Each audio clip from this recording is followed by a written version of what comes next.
Good day, everyone. This is Professional Skills 2, Lecture 7, and today in this lecture we are going to be going through all the information you need to know for your F1.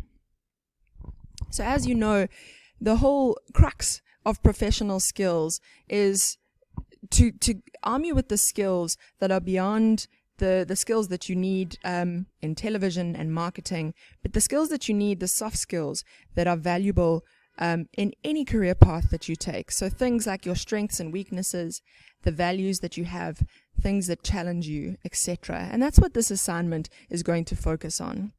So in order for you to be able to perform as your best, you need to understand your personality characteristics, because these impact on a lot of things, your interpersonal relationships and how you perform at work. So understanding yourself and being self-aware will assist you in determining areas for growth and professional development. And this in turn is going to help make you a better and more well-rounded media practitioner. So this assessment focuses a lot on self-awareness, on how you can develop yourself. And because of this, there is a component of emotional intelligence too. It is an individual assessment, and it's going to focus on you, your development as an individual. It's going to guide you through the processes of self-reflection and introspection as you begin to prepare yourself for the media world of work. And this is also important because the skills that you put to use in this assessment will definitely help you in the completion not only of your experiential learning, but of your summative assessment for this class too. All right, so question 1. The first question asks you to use the chapter Self-Awareness, a Point of Departure, as a starting point for this question. You will be required to study this chapter and do all the self-awareness questionnaires. Now, when it says study this chapter, I really mean study it. Read through this chapter once, go through the slides and the lecture that we have provided you with. Read through this chapter once, then read through it again with a pen or pencil and make notes. And then read through it again and add to your notes.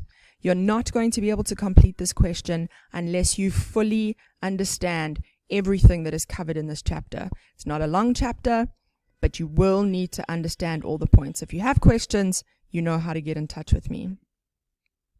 So after reading the theory in this chapter and you are 100% confident with it, follow these 3 steps. Do all of the self-awareness questionnaires in the chapter, every single one. Analyze and reflect on what your scores say about you. So do the questionnaires, add up your scores, and then read the breakdown of what your score means. Then summarize your self-awareness profile as per the addendum on the last page of this brief. Here it is, last page. And it's going to give you all of your scores for each and every single one of the self-awareness questionnaires. Then detach this self-awareness profile and attach it to your assessment, because we need to see where you stand on this as well. So if you don't attach it, you won't receive marks for this question. Then step 3, set up your action plan to improve and increase your self-awareness. And you're going to use this template here to answer these questions. So I'm going to go through these questions quickly, and then I'm going to explain them. Question 1. In which 3 areas do I need to most improve my self-awareness? 2. What will my payoff be for improving each area? 3. What potential obstacles stand in my way for each area? And what can I do about them? 4. What are the specific things I will do to enhance each area of my self-awareness? And 5. How and when will I measure my success? Now, importantly, you will see the mark breakdown. And you will see that these 3 areas recur through every single question. So what this means is that for every single area, you have to answer each question. So you will have area 1, and then you will answer what your payoff will be for improving on this area, what your obstacles will be that stand in your way, and what can I do about them. Next, what are the specific things you will do to enhance these areas, and then how will you measure your success? That's area 1 done. You're going to do the same for area 2 and the same for area 3. So you need to make sure that you answer each question in 3 parts, 1 for each area. All right, so in which 3 areas do I need to improve my self-awareness? Importantly, when you're answering this question, please don't say, I need to improve my Big 5 personality score. And the reason for this is that there is no wrong Big 5 personality score. It is just who you are, and there's no wrong personality, although maybe there are wrong personalities. You can decide that for yourselves. But when it comes to your Big 5 personality score, for example, there might be things that you want to slightly change about yourself when it comes to the workplace. So for example, if you find yourself a bit of a pushover in professional situations, you want to say that you want to improve your assertiveness. Now, assertiveness is an area of self-awareness. Your Big 5 personality score is exactly that. It's a self-awareness questionnaire. It's not an area of self-awareness. What will your payoff be for improving each area? Think about what you stand to gain from improving in this area. This is quite personal. Next, answer what potential obstacles might stand in your way. And importantly, there is a second part to this question. This is for double the marks, and that's because there's 2 parts to this question. What obstacles stand in my way? And what can I do about them? This is important. You need to feel empowered. You need to feel like you've got control over these things. So what are the obstacles that might stand in the way for you improving on the self-awareness area? And what can you do about them? 1.4 is what specific things can I do to enhance each area of self-awareness? So this is what you can do about your obstacles, but this is how you can improve each area of self-awareness. And then the final question is how and also when will I measure my success? And again, this is quite personal, so make sure that you go through this chapter of the textbook and assess exactly how and when you will measure whether you have been successful in improving each and every area of self-awareness. Question 2 is for 30 marks, and it requires you to develop an up-to-date CV for you to use in your experiential learning. This is a really great opportunity for you guys because here you're getting your CVs marked by someone who knows about CVs. So it's a really great idea to spend as much time and effort as you can on this document. So use an appropriate template that you can find online, something like Canva or Google Documents, and you can use an offline one like your textbook or a Microsoft Word template, but I really do encourage you to use Canva or Google Documents. They just look better, they look more modern, they look more up to date, and they show the person that you're applying for a job to that you are not outdated yourself. Please pay very close attention to the appearance of the CV, the structure, and the layout, as well as the content requirements listed in the criteria and mark breakdown below. Your CVs need to be crisp and clean, and they need to be pleasing to the eye. Question 3 is for 19 marks. Emotional intelligence is the ability to monitor one's own and others' feelings and emotions, to discriminate upon them, and to use this information to guide one's thinking and action. As a professional skills 2 student, you have been approached by BMH to create content with emotional intelligence as the theme.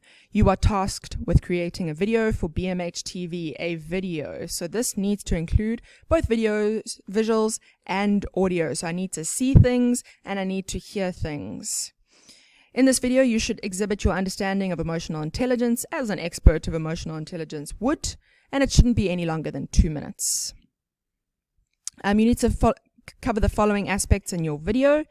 A short explanation of what emotional intelligence is, a scenario, a role play, or a situation as an example of how emotional intelligence was not exhibited. So please follow instructions here. It needs to show a situation where EI was not exhibited.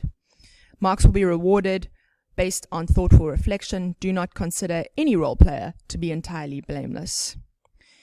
Then you need to include recommendations on how the situation or scenario could be improved by using the 4 components of EI. Here you're required to use the theory in the textbook about the 4 components of EI to analyze the situation and give correct and informed recommendations about how the situation could have been handled better with EI. And you need to address each component of emotional intelligence. And then we need a working link to the actual video submission. It can only be uploaded onto YouTube. No other platform will be accepted. And then finally, you need to include a transcript. So in other words, a script of exactly the words spoken in your video. And this is just in case we cannot access your YouTube link. We'll have the content that you need, and you'll just lose this mark here. Of course, we have additional marks, 5 marks for referencing, 5 marks for formatting and presentation, and 5 marks for good use of language, spelling, structure, etc. Please read through the learning outcomes before you begin. I'm going to just go through what is necessary in your CV. So your CV needs to have the following elements present.